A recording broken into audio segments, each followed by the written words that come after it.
ಅದು ದೊಡ್ಡ ಸಾಹಸ ಅಲ್ಲ ಅದು. ಹೌದು ಸಾಧನೆ. ಆವಾಗ ಅಷ್ಟು ಮನೆಗಿನ ಇರ್ಲಿಲ್ಲ ಏನು ಇರ್ಲಿಲ್ಲ, ಈಗಾದ್ರೂ ದೊಡ್ಡ ಮನೆ ಇಲ್ಲ, ಬಸ್ಗಳಿಲ್ಲ, 4 ಕಿಲೋಮೀಟರ್ ಸೈಕಲ್ ಅಲ್ಲಿ ಬರ್ಬೇಕು, ಆ ಯಾತನೆ. ಇದ್ದಿದ್ರೆ ಅವ್ರು ಹೋದ್ರಂತೇಳಿ ಹೇಳಿ ಮನೆಗ್ ಬಂದು ಸೈಕಲ್ ಬಂದು ಮರ್ಕಿದ್ರು ತುಂಬಾ. ಒಂದ್ 2-3 ದಿನ ಕೊಂಡೆ ನೀರು ಹೊತ್ತಾಯ್ತು ಅವ್ರಿಗೆ. ಅಯ್ಯೋ ಬೇಜಾರಾಯ್ತು ಹೋದ್ರ ಯಾಕಂದ್ರೆ ನಮ್ದು ಅದ್ರ ಬಗ್ಗೆ ಸ್ವಲ್ಪ ಅನುಭವ ಕಡಿಮೆ.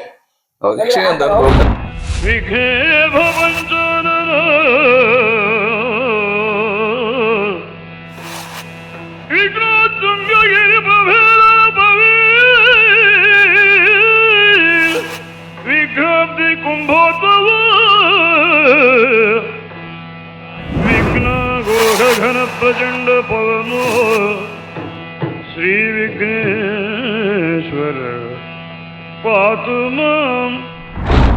ಅವರು ತೀರಿದ ವರ್ಷ, ಅವರು ಸಾಗರದ ಆಟ ಮುಗಿಸಿ ಬರುವ ದಿವಸ, ನಾನು ಆ ವರ್ಷ ಸಾಲಿಗ್ರಾಮ ಮೇಳವನ್ನು ಬಿಡುವುದು ಅಂತ ತೀರ್ಮಾನ ಮಾಡಿದ್ರು. ನಾನು ಧರ್ಮಸ್ಥಳಕ್ಕೆ ಫಿಕ್ಸ್ ಆದವ. ನನಗಾಗಿ ಧರ್ಮಸ್ಥಳದಲ್ಲಿ ಕೃಷ್ಣ ಲೀಲೆ ಕಂಸೋದೆ ನಂದು ಮಾಯಾಪೂತನಿ ಅಂತ ಇಟ್ಟಿದ್ರು. ಊಟಕ್ಕೆ ಬೇಗ, ಕಲಾವಿದರಿಗೆ ಊಟ ಬೇಗ ಆಗ್ಬೇಕು ಅಂತ ಊಟಕ್ಕೆ ಕೂತಿದ್ದೆ. ನನ್ಗೆ ಯಾರೋ ಕಂಡವ್ರು ಹೇಳಿದ್ರು, ನೀವು ಸಾಲಿಗ್ರಾಮ ಶೆಟ್ರಲ್ವಾ ಆಗುತ್ತೆ, ಈಗ ಗೊತ್ತಿಲ್ಲ. ಅವು ಫೋನ್ ಏನಿಲ್ಲ ನಮ್ಮ ಹತ್ರ. ಹೀಗಾಯ್ತು ಮಾರ್ರೆ, ಇವತ್ತು ಇಲ್ಲಿ ಸೇರಿಸಿದ್ದಾರೆ ಮಣಿಪಾಲಲ್ಲಿ ಇಟ್ಟು. ನನಗೆ ದಸಕ ಅಂತ ಒಂದ್ಸಲ ಮತ್ತೆಂತ ಮಾಡ್ಲಿಕ್ಕೆ ಹೋಗು, ತುತ್ತನ್ನ ಹಿಡ್ಕೊಂಡಿದ್ದು ಅಲ್ಲೇ ಬಿಟ್ಟೆ. ಕಡೆಗೆ ಮತ್ತೆ ಮ್ಯಾನೇಜರ್ ಅವರ ಹತ್ರ ಆವಾಗ ಸಾಲಿಗ್ರಾಮಕ್ಕೂ ಧರ್ಮಸ್ಥಳಕ್ಕೂ ತುಂಬಾ ಎಗನಿಷ್ಠ ಇತ್ತು. ತುಂಬಾ ಎಗನಿಷ್ಠ ಅಂದ್ರೆ ಕೆಲವು ವರ್ಷದ ಮಂಜು ಭಾಗವತರ ಪ್ರಕರಣದಲ್ಲಿ. ಕಡೆಗೆ ಮ್ಯಾನೇಜರ್ ಹತ್ರ ಹೇಳದೆ, ಹೇಗೀಗ ಆಯ್ತು ಮಾರ್ರೆ, ನಾನು ಇಲ್ಲ ನಾ ಹೋಗ್ತೇನೆ, ಮತ್ತೆ ವೇಷ ಮಾಡುದಿಲ್ಲ ಅಂತೇಳಿ. ಹಾಗೆ ಒಂದು 10,000 ರೂಪಾಯಿದು ಎಷ್ಟು ಚೆಕ್ ಕೊಟ್ಟರು, ತಕೊಂಡು ಹೊರಟಿದ್ದೆ. ಅದು ಒಂದು ಘಟನೆ. ಅಲ್ಲಿಂದ ಯಾಕಂದ್ರೆ ಕಡೆಗೆ ಕಿಶನ್ ಹೆಗ್ಡೆ ಅವರು ನಮ್ಮ ಮೇಳಕ್ಕೆ ಬೈಕ್ ಅಂತ ಹೇಳಿದ್ರು, ಏನೋ ಹೊಂದಾಣಿಕೆ ಆಗಿ ಕಿಶನ್ ಹೆಗ್ಡೆ ಮೇಳದಲ್ಲಿ ಉಳಿದೆ. ಮತ್ತೆ ಅಂತಿಮದಲ್ಲಿ ಅವ್ರದ್ದೊಂದು ನಮ್ಗೆ ಶವಯಾತ್ರೆ ಸಿಕ್ಕಿದ್ದು, ನನಗೂ ಬೆಳೆಯೂರವರಿಗೆ ತುಂಬಾ ಹೆಮ್ಮೆ. ಕೃಷ್ಣಮೂರ್ತಿ ಕೇಳಿದ್ರೆ ಬೆಳೆಯೂರು ಕೃಷ್ಣಮೂರ್ತಿ ಅವರ ಸಂಬಂಧಿಗಳು ಯಾರು ಹಿಂದ್ಗಡೆ ತಲೆ ಹಾಕೋರಿಲ್ಲ.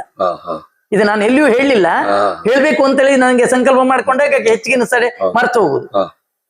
ಶವಯಾತ್ರೆಗೆ ಹೆಗಲು ಹಾಕುವವರೇ ಇಲ್ಲ. ಕೆಲವರಿಗೆ ಸೂತಿಕ ಉಂಟಂತೆ, ಕೆಲವರಿಗೆ ಸೂತಿಕ ಬರ್ತದಂತೆ. ಅವ್ರು ವೈದಿಕರಲ್ಲ, ಯಾಕಂದ್ರೆ ಅವ್ರ ಹೆಂಡತಿಯ ಕಡೆ ಅವರು ವೈದಿಕರು, ಕೃಷ್ಣ ಭಟ್ರು. ಕಡೆಗೆ ನಾನು ಒಂದು ಬದಿಗೆ, ಬೆಳೆಯೂರು ಒಂದು ಬದಿಗೆ. ಅದು ನಮ್ಗೊಂದು ತುಂಬಾ ಖುಷಿಯಾದ ವಿಷಯ. ಅದು ಪುಣ್ಯ, ಹೌದೌದು, ನಮ್ ಖುಷಿ ವಿಷಯ. ಭಾಗವತರ ಜೊತೆಯಲ್ಲಿ ಅವರು ತುಂಬಾ ಹಗಲು ರಾತ್ರಿ ಒಟ್ಟಿಗೆ ಇರ್ತಿದ್ರು. ನಮ್ಗೆ ಕೊನೆಗಾದ್ರೂ ಅವರ ಸ್ಪರ್ಶ ಅಂತ ಸಿಕ್ತಲ್ಲ ಅಂತ ಖುಷಿ. ಚೈತ್ರ ಪಲ್ಲವಿ ಸಂಘ ಆಗುವಾಗ ನಾನು ಪೆರಡೂರು ಮೇಳದಲ್ಲಿ ಇದ್ದೆ. ಆ ಟೈಮ್ ಅಲ್ಲ ಪದ್ಯಗಳನ್ನು ನೋಡಿದ್ದೆ. ತುಂಬಾ ನೀವಂದ್ರೆ ತುಂಬಾ ನೀವು ರಂಗದ ಮುಂದಿನ ಪ್ರೇಕ್ಷಕರು ನೋಡ್ತಾ ಇದ್ರಿ, ಅವ್ರು ತುಂಬಾ ಖುಷಿಯಲ್ಲಿ ಮಾಡಿ ಕುಣಿತಾ ಇದ್ರು. ಅದನ್ನ ಭಾಗವತರ ಹತ್ರ ಉಳಿದವ್ರ ಹತ್ರ ನಮ್ಮ ಹತ್ರ ಹೇಳುವುದಿಲ್ಲ. ಖುಷಿಯನ್ನು ಅಷ್ಟೇ, ಬಿಸಿಯನ್ನು ಅಷ್ಟೇ. ಬಿಸಿಯನ್ನು ಮತ್ತೊಬ್ರ ಹತ್ರ ಹೇಳಿ ಕಳಿಸ್ತಿದ್ರೆ ಬಿಟ್ರೆ ನಮ್ಗೆ ನೋವಾಗ್ತದೆ ಎಂಬ ಕಾರಣಕ್ಕಾಗಿಯೋ ಏನೋ ಗೊತ್ತಿಲ್ಲ. ತುಂಬಾ ಸರಿ ನೋಡಿದೆ ಆ ವಿಚಾರ. ಹೌದಾ, ಪದ್ಯ ಹೇಳ್ಕೊಂಡು ಹೌದಪ್ಪ, ನಿಮ್ಮನ್ನ ಇದ್ ಮಾಡುದಲ್ಲ, ಪಲ್ಲವಿದು ಗೇಲಿ ಮಾಡುದಲ್ಲ, ಖುಷಿ ಪಡುದು. ಗೇಲಿ ಮಾಡುದಿದ್ರೆ ಅಲ್ಲೇ ಹೇಳಿ ಬಿಡ್ತಾರೆ. ಗೇಲಿ ಮಾಡುದಾದ್ರೆ ನಿಮ್ಗೆ ಅದನ್ನ ಕೆಲಸ ನಿಮ್ಗೆ ಮಾಡಿ ಕೈದೆ. ಆ ವಿಭಾಗದಲ್ಲಿ ಎಷ್ಟು ಹೇಳಿದ್ರು ಶ್ಲಾಘನೀಯ, ಬಿಡಿ. ಅದು ಕಾಳಿಂಗನವರ ನಾವು ಒಡನಾಡಿ ಅಂತ ಹೇಳುದಕ್ಕೆ ನೀವು ಹೇಳ್ದಂಗೆ ಭಾಗ್ಯ ಬರ್ತದೆ ನಮ್ಗೆ. 10 ವರ್ಷ ಪಡೆದ ಪುಣ್ಯ. ಖಂಡಿತ. ಯಕ್ಷಗಾನದಲ್ಲಿ ಅಂತದ್ದೊಂದು ಸಿಗ್ಲಿಕ್ಕಿಲ್ಲ, ಆಗ್ಲಿಲ್ಲ, ಆಗುದಕ್ಕೆ ಸಾಧ್ಯವೂ ಇಲ್ಲ. ಮತ್ತೆ ಹಿಂದೆ ತಿರುಗಿ ನೋಡುವುದು, ಯಾರು ತಿರುಗಿ ನೋಡ್ಲಿಕ್ಕೆ ನೋಡಿದ್ದಾರೆ. ವಾಸುದೇವ ಸಾಮಕುರ ಅವರು ಕಿವಿ ಕೇಳುವುದಿಲ್ಲ. ವಸುವರಾಂಗಿಯ ಪ್ರಸಂಗದಲ್ಲಿ ಅಂತದ್ದು ಒಂದು ವೇಷ ಅವರದ್ದು ಕಡೆಗೆ ಆಗಿತ್ತಪ್ಪ ಒಂದ್ಸಲ, ಯಾರೋ ಇಲ್ಲದಿದ್ದ ಸಂದರ್ಭದಲ್ಲಿ. ವಸುವರಾಂಗಿ ಪ್ರಸಂಗ ನಂದು ಗಂಗೆ ಮಾಡಿ ಕೃಷ್ಣ ಮಾಡಿಸ್ತಿದ್ರು. 2 ವೇಷನಿಂದ ಆಗ್ಲೇಬೇಕು ಅಂತ ಕೃಷ್ಣ ಮಾಡ್ತಿದ್ರು. ಅವಾಗ ಅಂತೇಳಿ ಹೀಗೆ ಹಿಂತಿರುಗಿ ನೋಡಿ, ತಾಳ ಬಿಸಾಡ್ತೇನೆ, ನಿಮ್ಮ ಸೊಡ್ಡು ಒಡೆದಾಗ್ತೆ ಅಂತೇಳಿ ಹೇಳ್ತಿದ್ರು. ಅಲ್ಲೇ ಕೇಳಿದೆ ನಾ ರಂಗಸ್ಥಳದಲ್ಲಿ. ಹೌದೌದು, ಅವ್ರದ್ದು ಬೇರೆ ಸಲಿಗೆ ಬೇರೆ, ಅದು ಸದ್ಯಕ್ಕೆ ಸಲಿಗೆ ಬೇರೆ. ಸಾಮೂಗರದ್ದು ಅವ್ರದ್ದು ಸಲಿಗೆ ಬೇರೆ, ಕೇಳುದಿಲ್ಲ. ಹೌದೌದೌದು, ಆ ರೀತಿ ಅಂತ ಒಂದು ಅವ್ರದ್ದು. ಅಂದ್ರೆ ದೀರ್ಘ ದ್ವೇಷಿ ಅಲ್ಲ, ಶೀಘ್ರ ಕೋಪಿಯೇ. ಈಗ ಶೀಘ್ರ ಕೋಪಿಗಳು ಯಾರು ದೀರ್ಘ ದ್ವೇಷಿಗಳಲ್ಲ, ಆದ್ರೆ ಅದು ಪ್ರೀತಿಯಲ್ಲಿ. ಈಗ ನಮ್ದು ನೀವೀಗ ಯಕ್ಷಗಾನ ಮೇಳಕ್ಕೆ ಹೋಗುವಾಗ ಕಾಳಿಂಗನವರ ಹಾಡಿಗೆ ಕುಣಿದದ್ದ ನಿಮ್ಮ ಯಜಮಾನ್ ನೋಡಿದ್ದಾರೆ ಕಡಿಮೆ. ಯಾಕಂದ್ರೆ ನಾವು ಅಲ್ಲಿ ಸಂಕಟದಲ್ಲಿರುವಾಗ ಮಕ್ಕಳ ಧೋರಣೆ, ಮನೆ ಧೋರಣೆ, ಕಾಡು, ಮತ್ತೆ 3-4 ಮೈಲ್ ನಡ್ಕೊಂಡು ಬರ್ಬೇಕು. ನಾನು ಸೈಕಲ್ ನಲ್ಲಿ ಬರುವಮ್ಮ. ಒಂದು ಘಟನೆ ಅಂತ ಹೇಳಿದ್ರೆ, ನಮ್ಮ ಮದುವೆಗೆ ಬಂದವರು ವೃತ್ತಿ ಕಲಾವಿದರ ಪೈಕಿಯಲ್ಲಿ ಕಾಳಿಂಗನವರ ಗಂಡ ಹೆಂಡತಿ ಆಗ್ನೇಯ ಒಬ್ರೆ. ಇವತ್ತಿಗೆ 41 ವರ್ಷಗಳಾಯ್ತು. ಮದುವೆ ಬಂದಿದ್ದಾರೆ. ಮದುವೆಗೆ ಬಂದವರು ಅವ್ರು ಮಾತ್ರ ನಮ್ಮ ವೃತ್ತಿ ಕಲಾವಿದ್ರ ಪೈಕಿ ಯಕ್ಷಗಾನ ಇದ್ದವರು ಇದ್ದವರು ಹಾ ಒಬ್ಬರೇ ಗಂಡ ಹೆಂಡತಿ ಮಗ ಬಂದವರು ಮತ್ತೆ ಯಾರು ಬಂದ ಮದುವೆಗೆ ನಮ್ಮ ಮದುವೆಗೆ ಬಂದ ಒಂದು ಭಾಗ್ಯವಂತರೆ ಖಂಡಿತ ಅದನ್ನ ಎಲ್ಲಿಯೂ ಹೇಳ್ಬಹುದು ಎಷ್ಟು ಹೇಳ್ಬಹುದು.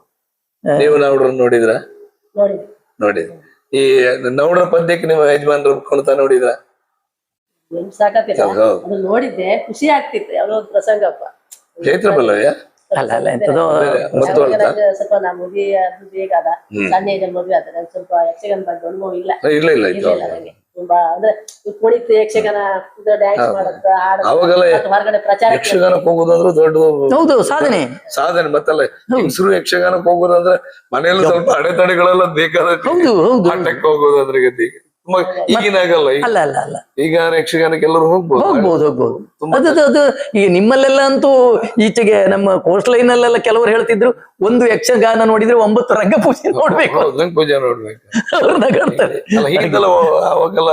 ಮಣಿ ಮೈಲಿಗೆ ಇರ್ಲಿಲ್ಲ ಇದ್ದಿತ್ತು ಈಗ ಇರ್ಲಿಲ್ಲ ಹೌದೌದು ಹಾಗಾಗಿತ್ತು.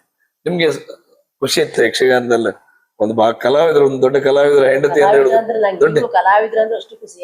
ಯಾರು ಒಬ್ಬ ಒಂದು ಕಲಾವಿದ ಇಲ್ಲ ಹೀಗಾಯ್ತು ಅಂದ್ರೆ ನಂಗೆ ಒಂದು ವಾರ ಗಟ್ಟಲೆ ನಿದ್ದೆ ಬರುದಿಲ್ಲ. ಅವ್ರು ಇಷ್ಟು ಕಷ್ಟ ಬಿಟ್ಟಿದ್ರು ಅದು ಅಲ್ಲದೆ ಈಗ ಅನುಭವ ಇತ್ತು ಅದಕ್ಕೆ ತುಂಬಾ ರಾಜವಣ್ಣ ಕಷ್ಟ ಅವ್ರ ಕಷ್ಟ ನೋಡಿ ಕಲಾವಿದ್ರಿಗೆ ಎಲ್ಲರಿಗೂ ತುಂಬಾ ಕಷ್ಟ ಇದೆ ಅಂದ್ರೆ ಯಾರು ಅವ್ರ ಬಗ್ಗೆ ಬ್ಯಾಡ್ದಿದ್ದೆಲ್ಲ ಹೇಳ್ತಾರೆ ಅವ್ರು ಅಂತ ಬೇಜಾರು ಅನ್ಸುತ್ತೆ ನಂಗೆ. ಯಾಕಂದ್ರೆ ನನ್ನ ಹತ್ರ ಇದ್ರ ನಾನಾರು ತಗೊಂಡೆ ಕೊಡ್ತೀನಿ. ಯಾಕಂದ್ರೆ ಮೊನ್ನೆ ಒಂದ್ ಮನೆ ಸುಟ್ಟೋಯ್ತು ಅಂದ್ರೆ ನನ್ ಗಂಡ ಹತ್ರ ಹೇಳ್ದೆ ನಾನು ನಾವ್ ಏನಾರು ಸ್ವಲ್ಪ ಸಹಾಯ ಮಾಡ್ಲಿಕ್ಕಿತ್ತ ಅವ್ರಿಗೆ ಹೀಗಾಯ್ತಾ ಭಾಗವತಿ ನಂಗೆ ಅವ್ರ ಪದ್ಯ ಕೇಳ್ತಿದ್ದೆ.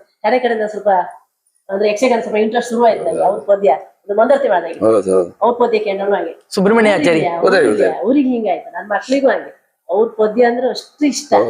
ಅವ್ರಿಗೆ ಹಿಂಗಾಯ್ತಾ ನಾನ್ ದಿನ ಅವ್ರಿಗೆ ಅವ್ರ ಬಗ್ಗೆ ಅಂತ ಮೊನ್ನೆ ಹಿಂಗಾಯ್ತು ಮತ್ತೆ ನನ್ನ ಹತ್ರ ಹೇಳಿದೆ. ನಾನ್ ಹೇಳ್ದೆ ಅವ್ರಿಗೆ ಯಾರಾದ್ರು ಸಹಾಯ ಮಾಡ್ತಾರ ಯಾರ ಹತ್ರ ಹೇಳ್ಬೇಕಿತ್ತು ಹಂಗೆ ನಾನು ಹೇಳ್ಬೇಕಿತ್ತು ಅವ್ರ ನೀವು ಯಜಮಾನರೊಟ್ಟಿಗಿದ್ದ ಕಷ್ಟ ಅನುಭವಿಸಿದ್ರಿ ಅನುಭವಿಸಿದ್ದೆ ನೀವು ಅಂತ ಆ ಕಾನ್ಕಡ ಇದು ಆ ಊರು ಯಾವ್ದು ನಮ್ಮ ಸೊಸೈಟಿಯಿಂದ ಒಳಗೆ ನಾವಿರುವಾಗ ಮಕ್ಳು ಬರೀ ಎಲ್ಲ ನೋಡ್ಕೊ ಆ ಸೈಕಲ್ ತಕೊಂಡು ಪೇಟೆಗೆ ಇಟ್ಟು ಆ ಮೇಳಕ್ ಬರೋದು ಅದು ದೊಡ್ಡ ಸಾಹಸ ಅಲ್ಲ ಅದು. ಆವಾಗ ಅಷ್ಟು ಮನೆಗಿನ ಇರ್ಲಿಲ್ಲ ಈಗಾದ್ರೂ ದೊಡ್ಡ ಮನೆ ಇಲ್ಲ ಬಸ್ಗಳಿಲ್ಲ 4 ಕಿಲೋಮೀಟರ್ ಸೈಕಲ್ ಅಲ್ಲಿ ಬರ್ಬೇಕು ಆ ಯಾತನೆ. ಮನೆಯಲ್ಲೆಲ್ಲ ನಂಗೆ ಅನುಕೂಲ ಇತ್ತು. ಮದುವೆ ಆದ್ಮೇಲೆ ಮನೆಗ್ ಬಂದಿದ್ ಕಡಿಮೆ ಅಂದ್ರೆ ಇವ್ರು ಹೊರಗಡೆ ಇರ್ತಿದ್ರಲ್ಲ ಹಂಗಾಗಿ ಗಂಡ ಮನೆ ಒಂದ್ 4 ವರ್ಷ ಯಾಕಂದ್ರೆ ಕಡೆ ಬೇರೆ ಮನೆ ಮಾಡಿದ್ರ ನಂಗೆ ಅದ್ರ ಕಷ್ಟ ಎಲ್ಲ ಕಂಡು ಮದುವೆ ಐಕಿದ್ರೆ ಕಷ್ಟ ಕಂಡು ಗೊತ್ತಿಲ್ಲ ನಾ ಶಾಲೆ ಹೋಗ್ತಾ ಇದ್ದಿದ್ದೆ ಮಕ್ಕಳ ನಂಗೆ ಏನು ಕಷ್ಟ ಕಂಡೇ ಗೊತ್ತಿಲ್ಲ. ಮನೆಯಲ್ಲೆಲ್ಲ ಬೇಕಷ್ಟಿತ್ತು ಊಟಕ್ಕೆ ಹಾಕ್ತಿದ್ರು ಶಾಲೆ ಹೋಗ್ಬೋದು ಆಡ್ಕೊಂಡಿದ್ದು ನಂಗೆ ಒಂದು ಕೆಲಸ ಏನು ನೋಡಿದ್ರೆ ನಾವ್ರನ್ನ ನೀವು ಸರಿಯಾಗಿ ನೋಡಿದ್ರೆ ತುಂಬಾ ಖುಷಿ ಪಡ್ಕಂತಿದ್ರೆ ನೀವ್ ಹೆಂಗೆ ಗೊತ್ತಾ ಅಂತ ದೊಡ್ಡ ಭಾಗವತ್ ರೊಟ್ಟಿ ನಮ್ಮ ಯಜಮಾನ್ ಇದ್ದಿದ್ರಲ್ಲ ಅದೇ ಖುಷಿ ನಂಗೆ. ಅವ್ರನ್ನ ಮುಖತ ನೋಡಿದ್ರೆ ನೀವು ಸರಿಯಾಗಿ ನೋಡಿ ನೀವು ಮಾತಾಡಿದ್ರೆ ಇವಾಗ್ಲೂ ನೀವು ತಲೆ ಬಿಸಿ ಮಾಡ್ಕಂತಿದ್ರಿ. ಅವ್ರು ಅದು ಹೇಳಿದ್ರ ಅವಾಗ ನಾ ಸಣ್ಣಳಂದ್ರೆ ಸಣ್ಣ ಇವ್ರದು ನನ್ನ ಹತ್ರ ಬಂದು ಹೇಳಿದ್ರು ಕಾಲಿಗೆ ನೋಡ್ರಿ ಹೇಳ್ರಂತ ಎಂತ ಒಂದು ಹುಡುಗಿಯನ್ನು ಮದುವೆ ಆದ ಮರ ಏನಿಲ್ಲ ಇಷ್ಟು ಸಣ್ಣಕ್ಕಿದ್ಲಲ್ಲ ಅಂತ ಹೇಳಿದ್ರವರ ಅಷ್ಟು ಸಣ್ಣಕ್ಕಿದ್ದೆ ನನ್ಗೆ ಏನು ಗೊತ್ತಿಲ್ಲ ಅಂದ್ರೆ ಏನೂ ಗೊತ್ತಿಲ್ಲ ನನ್ಗೆ. ಅವ್ರು ಮತ್ತು ಗಮತ್ನವ್ರು ಹೌದಾ ಹಿಂಗಂದ್ರ ಅದ್ರ ಮೇಲೆ ನಂಗೆ ಅವ್ರು ಹಂಗಂದ್ರಲ್ಲ ನಂಗೆ ಸ್ವಲ್ಪ ಮಾತಾಡೋದ ಕಲಾವಿದ್ರ ಹತ್ರ ನಂಗೆ ಮಾತು ಬರುದಿಲ್ಲ ನಾ ಮಾತಾಡೋದಿಲ್ಲ ಅಟ್ಕೋ ಹೋಗ್ತೀನಿ ದೂರಿಂದ. ಯಕ್ಷಗಾನ ಹೊರಗಡೆ ಹೋದ್ರೆ ಸಾಲಗ್ರಾಮ ಮೇಳದಿಂದ ನಾವ್ರ ಪದ್ಯಕ್ಕೆ ಯಕ್ಷಗಾನ ಮತ್ತೆ ಪ್ರಚಾರ ಮಾಡ್ತಿದ್ರಲ್ಲ ನನಗೆ ಮಕ್ಕಳ ಕರ್ಕೊಂಡು ಆಸ್ಪತ್ರೆಗೆ ಹೋದಾಗ ವ್ಯಾನ್ ಅಲ್ಲಿ ಸಿದ್ದಾಪುರದಾಗ ಆಟ ಅಂದ್ರೆ ನಾನು ಈಚೆಗೆ ಬುಧವಾರ ಮೊದಲು ಇಂಜೆಕ್ಷನ್ಗೆ ಸಿದ್ದಾಪುರಕ್ಕೆ ಹೋಗ್ತಿದ್ದೆ. ಅವಾಗ ತುಂಬಾ ಪ್ರಚಾರ ಮಾಡ್ತಿದ್ದೆ ಹೊಸಗಡೆ ರಾಜಶೇಖರ್ ಅವಾಗ ನಂಗೆ ಒಂದಷ್ಟು ಖುಷಿ ಆದದ್ದು ಊಟ ಮಾಡೋಷ್ಟು ಖುಷಿ ಆಗ್ತಿತ್ತು ತುಂಬಾ. ಅಂದ್ರೆ ಯಜಮಾನ್ರನ್ನ ನಿಮ್ಮ ಯಜಮಾನ್ ತುಂಬಾ ತೋರಿಸಿದ್ದಾರೆ ರಂಗದಲ್ಲಿ ತುಂಬಾ ಅಂದ್ರೆ ತುಂಬಾ ತೋರಿಸಿದ್ದಾರೆ ಅವರು ಯಕ್ಷಗಾನಕ್ಕೆ ರಂಗಕ್ಕೆ ಪ್ರೊಡ್ಯೂಸ್ ಮಾಡಿದ್ದಾರೆ. ನಾವೆಲ್ಲ ನೋಡಿದ್ದು ನಾವು ಹತ್ರದಿಂದ ನೋಡಕ್ಕೂ ಆಗಿಲ್ಲ ಅವಾಗ.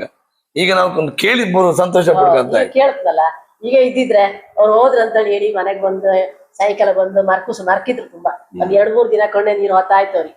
ಇವ್ ಬೇಜಾರಾಯ್ತು ಹೋದ್ರು ಯಾಕಂದ್ರೆ ನಮ್ದು ಅದ್ರ ಬಗ್ಗೆ ಸ್ವಲ್ಪ ಅನುಭವ ಕಡಿಮೆ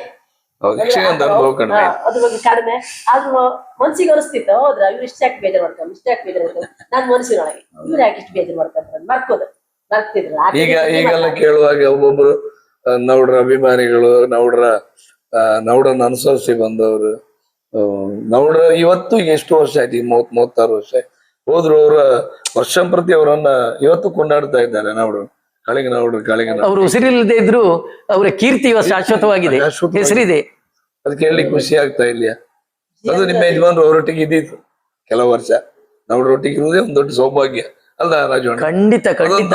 ಅದು ರಸಾಯನ ಪಾಕ ಅಲ್ಲ, ಮತ್ತೆ ಸಾಮಾನ್ಯ ಅಲ್ಲ ಅದು. ಈಗ ಎಷ್ಟು ಹೇಳ್ಬೋದು. ಅದೊಂದು ಅದು ಶ್ಲಾಘನೀಯ ಅಷ್ಟೇ ಬಿಟ್ರೆ ಮತ್ತೆ ಬೇನಲ್ಲ. ಅನುಭವಜನ್ಯ ಅಂದ್ರು, ಬೆಲ್ಲ ಅಂದ್ರೆ ಸಿಹಿ ಅಂದ್ರೆ ಎಂತದ್ದು ತಿಂದವನಿಗೆ ಮಾತ್ರ ಗೊತ್ತಿರುವುದು ಅದು. ಹಾಗಾಯ್ತದು. ಮತ್ತೆ ನೋಡಿ, ಕ್ಯಾಸಿಡ್ ಸಾಮ್ರಾಜ್ಯದಲ್ಲಿ ಈಗ ಧಾರೇಶ್ವರಲ್ಲಿ 1 2, ಈ ಹೊಸ ಪ್ರಸಂಗದಲ್ಲಿ ನಿಮ್ದು ಎಂತ ಉಗ್ರಾಣಿ ಗೋವಿಂದ 2 3